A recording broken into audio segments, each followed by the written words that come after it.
Bismillahirrahmanirrahim. Assalamualaikum warahmatullahi wabarakatuh. Hari ini kita akan mempelajari tentang tes proyektif, yang itu fokusnya pada pembelajaran tes TAT ya. Nah, oke, yuk kita lihat pembelajarannya. Apa itu tes proyektif? Tes proyektif adalah tes yang mengungkap aspek-aspek psikologis seseorang di mana individu memproyeksikan diri dalam suatu objek. Nah, tes ini membutuhkan alat untuk mengungkap apa yang ada di alam bawah sadar kita. Nah, alatnya berupa kartu atau kertas. Selanjutnya, apa itu fungsi tes proyeksi? Nah, tes proyeksi fungsinya adalah untuk mengungkap keadaan psikologi bawah sadar manusia yang selama ini direpres ke dalam bawah sadar. Nah, melalui tes proyeksi ini diharapkan dinamika psikologis itu dapat dikeluarkan melalui alat bantu tes-tes proyeksi.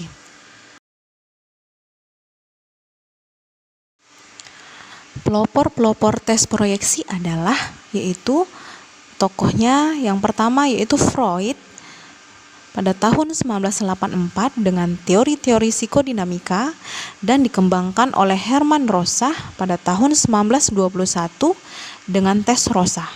Dan tokoh selanjutnya yaitu Murray pada tahun 1935 dengan tes TAT atau Thematic Apperception Test. Selanjutnya kita masuk kepada TAT sebagai teknik proyektif. Nah, secara umum TAT atau Thematic Apperception Test digolongkan sebagai tes proyeksi. Tes proyeksi berasal dari psikologi proyeksi yang merupakan satu metodologi dan cara pandang yang memprotes cara pandang behavioristik. Nah, psikologi proyeksi ini mengkritik pandangan behavioristik yang mengabaikan sistem konstituen internal individu dan hubungan antar komponennya. Psikologi proyeksi berfokus kepada studi mengenai fungsi kepribadian individu yang melihat perilaku sebagai hal yang bersifat aktif dan memiliki tujuan. Nah, cara pandang proyektif ini menggunakan pendekatan holistik di mana perilaku dilihat sebagai modalitas ekspresif yang khusus dan dipelajari dalam metrik keseluruhan kepribadian dan harus dipahami dalam hubungannya dengan semua perilaku ekspresif individu. Menurut Belak pada tahun 1959, konseptualisasi dari perilaku dan kepribadian dalam psikologi proyeksi itu terbagi beberapa.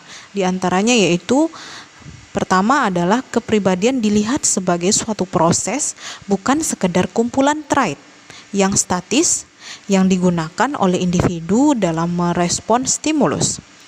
Perilaku merupakan hasil dari pengalaman masa lalu dan menjadi orientasi untuk menghadapi masa depan. Selanjutnya yang kedua, kepribadian dipelajari dalam makna sebagai prosedur proyeksi yang dianggap sebagai proses yang secara menetap mempengaruhi interaksi individu dengan lingkungan fisik dan sosialnya di satu sisi serta dengan status dan intensitas kebutuhannya di sisi lain. Perilaku yang dipelajari merupakan fungsi relasi individu dan lingkungannya, dan dalam istilah dinamisnya digunakan untuk menggambarkan hubungan-hubungan tersebut yang dikembangkan dari teori Gestalt dan psikoanalisa. Secara khusus, Belak dan Brouwer dalam Belak pada tahun 1993 mengemukakan kriteria tes yang termasuk tes proyeksi itu adalah yang pertama yaitu tes tersebut haruslah merupakan analisis terhadap isi respon. Selanjutnya yang kedua, analisis diarahkan kepada aspek ekspresif atau struktur respon. Jadi yang ingin dilihat adalah bagaimana subjek mengatakan atau melakukan sesuatu. Selanjutnya, individu mempersepsi stimulus sebagai keseluruhan atau menggunakan semua stimulus dalam responnya. Selanjutnya yang keempat, individu dalam mempersepsi stimulus melakukan identifikasi baik secara fisik maupun kepribadian terhadap tokoh atau figur yang dilihatnya. Selanjutnya yang kelima, tes ini mengungkap kecenderungan kepribadian, kebiasaan, ataupun preferensi individu. Dalam tes proyeksi, kemampuan mempersepsi akan menjadi media dalam mengekspresikan dunia dalam individu. Persepsi merupakan proses memberi makna bagi stimulus yang berasal dari lingkungan. Persepsi dipengaruhi oleh faktor internal atau sel konsep, atensi, motivasi, dan faktor eksternal yaitu kejelasan stimulus, intensitas stimulus, warna gerakan.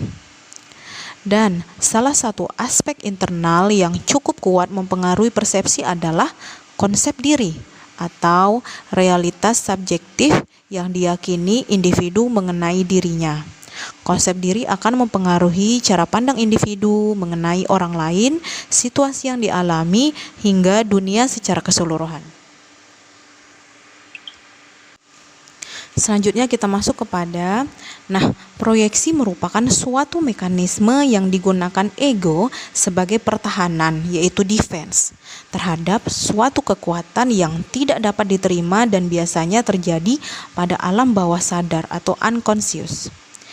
Ketika ego menyadari keberadaan kondisi-kondisi yang menimbulkan kecemasan, maka ego akan berusaha mempertahankan keutuhan kepribadian dengan cara memproyeksikan perasaan-perasaan tidak nyaman atau pengalaman yang tidak menyenangkan sebagai sesuatu yang berada di luar diri serta menolak keberadaannya di dalam diri individu.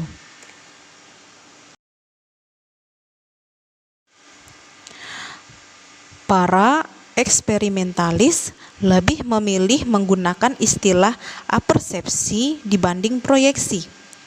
Apersepsi merupakan proses yang mencakup semua persepsi yang dipengaruhi oleh dorongan yang bersifat selektif dan personal. Dengan demikian, dalam apersepsi, individu mempersepsi dengan mengalami distorsi atau kesalahan. Proyeksi merupakan bentuk persepsi yang mengandung distorsi yang paling karena terjadi pada alam bawah sadar. Istilah lain untuk apersepsi adalah eksternalisasi. Dalam kartu-kartu TAT, individu tidak saja melakukan proyeksi terhadap dunia dalamnya, namun juga melakukan eksternalisasi dan apersepsi. Itulah tadi pembahasan tentang proyeksi. Oke, telah selesai pembahasan kita kali ini tentang tes proyeksi, tes TAT.